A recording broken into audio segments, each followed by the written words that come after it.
It's clear that the red lines are completely gone. President Trump is announcing it publicly, either submission or bombing. And this time the shock isn't against Iran, but against the Sultanate of Oman, the most peaceful Gulf state in the region. Today, we will reveal to you the secrets of the leaked Pentagon documents about US military weakness, and how Iran responded with decisive missiles at the heart of a base in Kuwait. And why are these Arab countries silent today, after Trump threatened the Sultanate of Oman with a military invasion? All of this will be our topic today, but after this break, stay with us.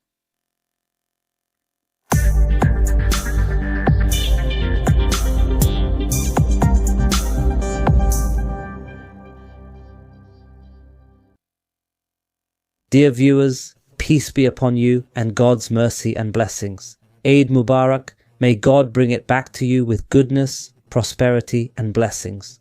Welcome to another episode today, God willing, in the Opinion series, which we always dedicate to following the latest developments and updates in this major conflict taking place in the Middle East between Iran and the Epstein Alliance. Today, dear viewers, during these blessed days, there have truly been some exciting developments. What happened is that President Trump tried to take advantage of the atmosphere of Eid al-Adha to break through the blockade that Iran has imposed on the Strait of Hormuz. An American oil tanker attempted to cross the Strait of Hormuz after disabling its radar systems.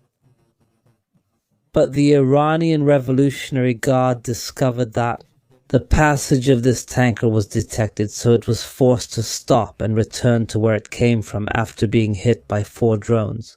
This incident was a shock for America, because all its previous attempts for a long time to break through this blockade had failed. Even as we are living through these blessed days for everyone, maybe people are busy with the atmosphere of Eid al-Adha and so on, so dear viewers, America, of course, was not satisfied with what happened, so it responded. The US military carried out an airstrike targeting one of the most important military ports and bases, Bandar Abbas port. But what's noticeable is that the strike was not intended to escalate things, because America only targeted the area around this port, and there were no casualties, neither human nor material. America deliberately made sure this strike caused no losses. Why? Because it does not want escalation. It knows very well, it knows for sure, that the worst scenario for it right now is the return of war at this particular time, especially at this time when America is struggling. America is also facing major problems with its ammunition stockpile. Only a few days separate you from the start of the World Cup, which is being hosted by America, along with Mexico and Canada. The Israeli newspaper Haaretz, quoting leaked Pentagon documents, said that America really cannot return to war again. It is avoiding escalation and said that there are military officials in America who warned Israel against escalating militarily. Why? Because America will not be able to enter a long-term war even for defensive purposes. And this is part of what has been recently revealed publicly, and of course it's the same thing we've been saying since the beginning of this truce, throughout a number of previous episodes. Therefore, America deliberately made this strike only symbolic, just to say that it responded to Iran targeting that American oil tanker. But what's strange is that, as I said, the strike didn't cause any losses, neither human nor material. However, Iran did not remain silent. Iran did not stand by idly, did not stand with its hands tied. Iran also responded with a missile strike that targeted an American airbase located on Kuwaiti soil. It was said that this American attack on Bandar Abbas was carried out by fighter jets that took off from this airbase in Kuwait. Exactly. This shows how Iran, is absolutely determined to ensure that the response is swift and strong, no matter how severe the American aggression is. The Iranian Revolutionary Guard said that any act of aggression against Iran will not go unanswered, and stated that if such attacks are repeated, Iran will respond even more firmly. Also, dear viewers, among the dramatic developments in the past few hours was Trump coming out with more threats. Strange threats, because this time these threats were not against Iran, but rather against one of the most peaceful countries in the region, against the Sultanate of Oman. Trump threatened the Sultanate of Oman with a military strike if, what? If it tried, along with Iran, to take control of the Strait of Hormuz. He said a very dangerous statement. Maybe everyone, maybe no one noticed it. This time the mistake is very serious. Maybe everyone missed it. He said that the Sultanate of Oman should act like the other countries in the region, or else we will have to bomb it. Meaning that the Sultanate of Oman must implement the American agenda just like the other countries in the region do. The Sultanate of Oman must have no real sovereignty, just like the other countries. The Sultanate of Oman must be hostile to the Islamic Republic of Iran and not be its friend, just like the other countries in the region, of course. So, pay close attention. This American threat came because there is now a major shift happening in the region. The Sultanate of Oman is the only exception in the Gulf region, the only country that is truly peaceful in the area. It intervenes as a mediator that is not involved in any of those shady, rotten affairs, does not carry out any agendas, and is not at all engaged in these schemes to create discord among Muslim peoples. It is the only country that is truly a friend to everyone, even a friend to Iran. So what made Trump issue this threat is that for days now, Iran has been holding repeated meetings with the Sultanate of Oman, and the purpose of these meetings is to impose a new system on the passage of ships through the Strait of Hormuz. Everyone knows that the countries overlooking the Strait of Hormuz, meaning those with territorial waters there, share the waters of the Strait of Hormuz between only two countries, Iran and the Sultanate of Oman. So, Trump making this threat publicly confirms something very important that everyone should pay attention to. It confirms that there is indeed a great deal of agreement today between Iran and the Sultanate of Oman regarding the Strait of Hormuz. It confirms that the two countries have indeed reached legal understandings regarding the implementation of the new system that will be imposed on the Strait of Hormuz, and that soon this may be officially announced, or agreements may be signed in this regard, and so on. So after all these understandings have been finalized, the United States wants to stop this Iranian-Omani agreement to prevent Iran from achieving this plan, meaning by imposing a new system on the Strait of Hormuz. It is no longer able to confront Iran, it is no longer able to impose that on Iran through threats and intimidation and so on. America no longer has any leverage over Iran at all. In the past, it used to apply pressure through military action, assassinating leaders, assassinating the Iranian supreme leader, and so on. Today, this card no longer exists. America used it for 40 days without achieving any notable results. So America no longer has any leverage over Iran. So what is it doing now?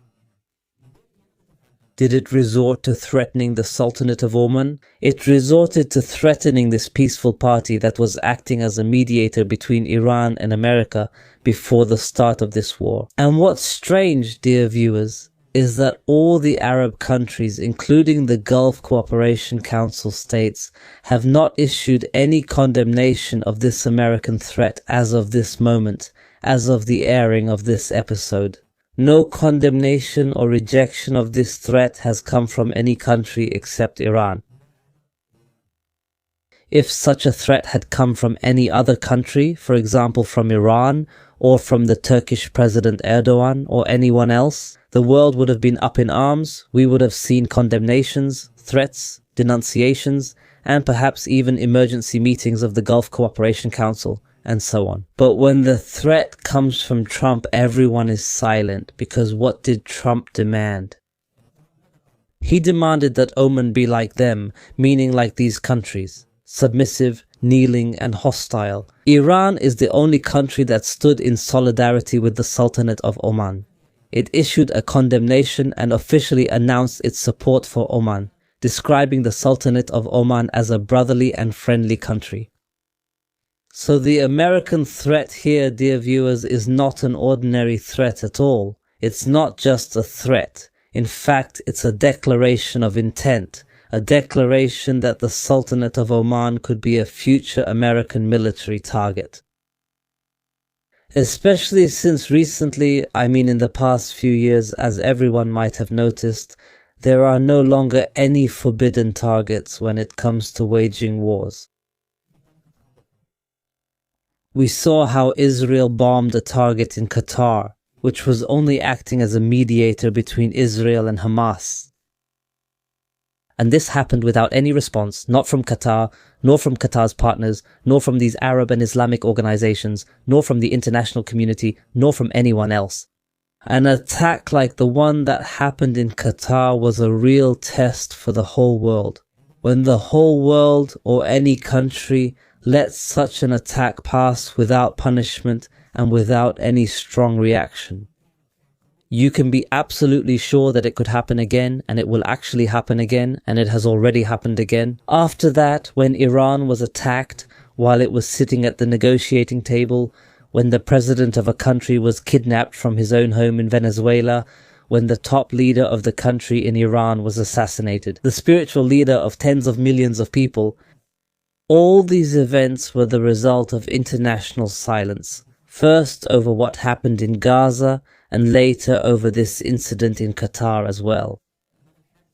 Therefore, when Trump threatens the Sultanate of Oman, it is not just a threat, but a real declaration of intent.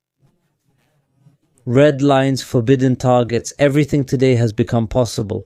Pay close attention, this is happening today. From a head of state who used to criticize before rising to power, he used to criticize American presidents. He used to criticize all the previous presidents because they got involved in wars.